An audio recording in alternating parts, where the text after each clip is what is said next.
we've been around the whole farm, just like everybody's farm. We've got an area that you can't do anything full and with, and it's full of sieves, as you say, and it's a wet area. So it's in a stewardship scheme. It's a low input or it's a wetland area, and he's getting paid good money in a stewardship scheme to graze that according to what's best for the local environment and the local habitat, the local birds and all the other things. That's fine. We've also got an area of permanent pasture, which we can't really do an awful lot with for a variety of reasons. So all we're trying to do in there is probably increase the clover and make sure we're making good utilisation of it. But there's other fields that we can plough and we can make silage out of, and we can do different things with. So those are the fields that we sort of concentrate on. Now Malcolm's been around the whole lot, he's soil tested everything, so it's vital. He knows what his pH is everywhere, and he knows what his P and Ks are, and he knows roughly, he's got a good idea what's happening in that soil profile, if there's any pans, if we need to aerate and all that sort of thing, where we need to prioritise lime. The other thing that we're doing, when we're going around and assessing sward, we're identifying the amount of perennial ryegrass, and anything that's got less than sort of 50 or 60% moves up the order of priority for a reseed. You all know how to identify perennial ryegrass, don't you? Yep. Yeah, come on then, show me. Purple raisins. Okay, and can you find me some? Rip a few out, don't be shy. That's it, that's it. The base of the stem is that purple cover. 99.9 times. If it's got a nice bright shiny leaf, that's going to be perennial ryegrass. So we do a sward assessment, we've checked the soil, we know what the pH, P and K are. We do a sward assessment, we're trying to establish how much perennial ryegrass there is. The other thing we're looking for in a good sward is white clover content. Now this field was actually only sown in July, but you can already see the white clover. Nicely stuffed, isn't it? That stuff's chicory. But lambs. Yeah, well, lambs and anything else really, but we'll talk about that in a minute. The sesame sward, you're looking at ground cover. Have we got good ground cover? And what sort of weed populations are there, and what do we need to do with them? So you're getting some sort of order for reseeding. And then once we start reseeding, we're trying to fill in gaps. Not only are we trying to get into a good, productive lay, we're trying to make sure that we're not going to be without keep from that field for a period of time. So we're using the break crops. It's got a little field of stubble turnips, you can have a look at as you go, and we've also got a field of kale. Now the stubble turnips, we've got some figures here. They're only actually in for a couple of weeks. The stubble turnips, they went in them at the beginning. The crop was sown in May, it had been growing for about 3 months. We've got live weight gains on the stubble turnips of 150 grams a day, an average of 150 grams a day, which was very similar to the reseed. So fresh grass, new reseeds, were giving us a similar live weight gain to the stubble turnips, 150, 170 grams a day. Now, I mean, there'd be some animals doing a lot more than that, but some obviously were doing a lot less too. The key thing was the stubble turnips were mature. It takes them about 3 months to reach maturity. So if you sow them at the end of May, you'd be grazing them at the beginning of August time, which is what we were doing here. Because they'd reached maturity, they'd stopped growing, they weren't drawing up so many nutrients anymore.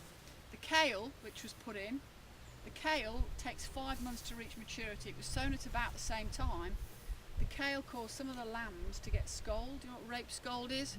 When they get sore backs and sore ears and things like that.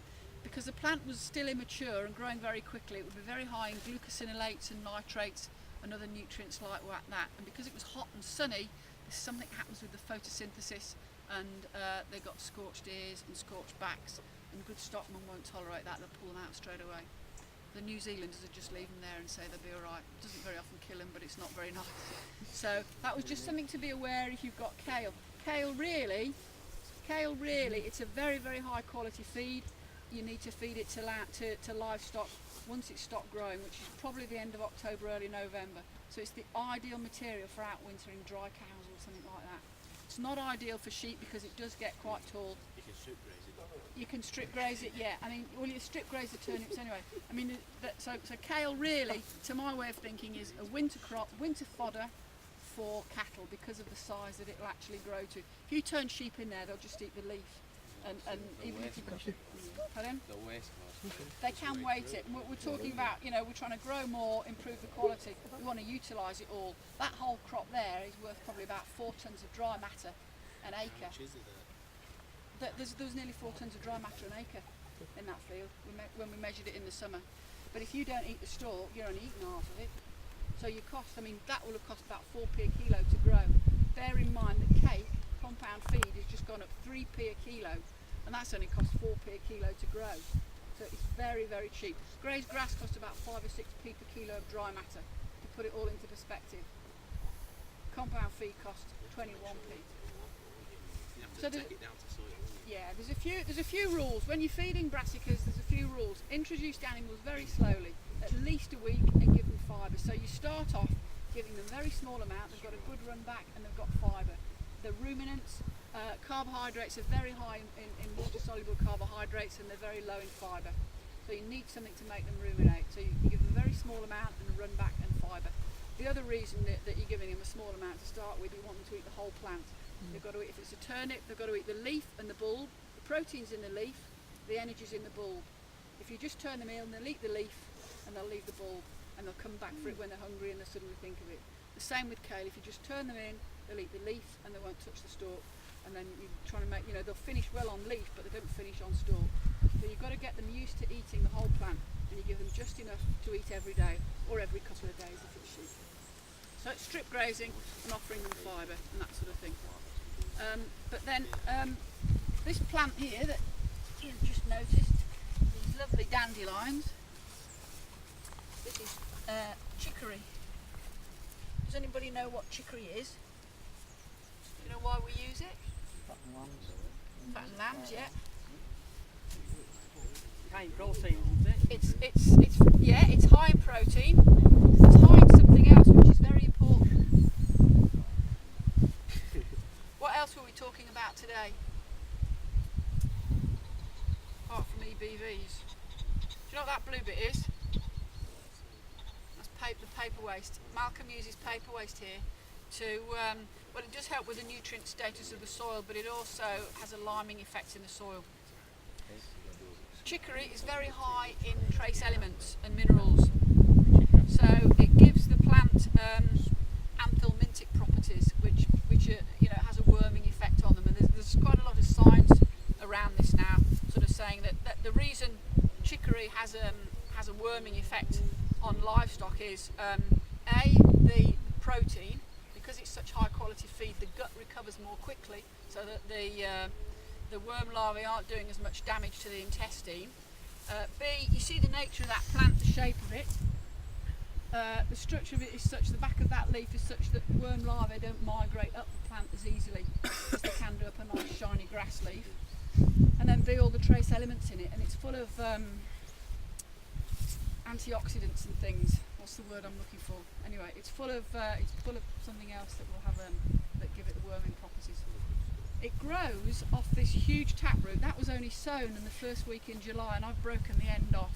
That taproot, probably next year, will be right down here and as thick as your finger.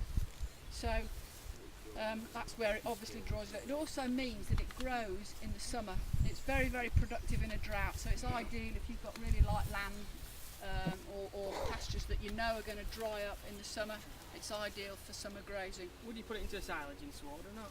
No. There's one thing you do, this seed right here, all this, it's 3/4 of a kilo, that's all in per acre. That's all there was, seeds.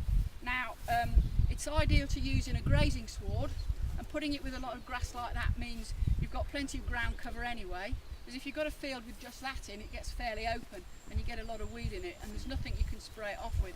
But if we grazed this until say the end of May and then shut it up for hay, chicory would be up here, it would bolt.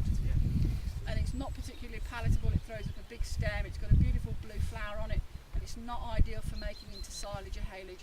So really, you think about using it for grazing, but it is hugely, hugely productive. There's two ways of using it. It's in a long-term sort of grazing persistent lay like this, or you use it with red clover. So you've just got chicory and red clover, and it's an intensive crop for finishing lambs. And does it last? So It lasts about, with chicory that it had a limited lifespan. Yeah, I mean there's two sorts of chicory. You can get annual chicory and you can get perennial chicory.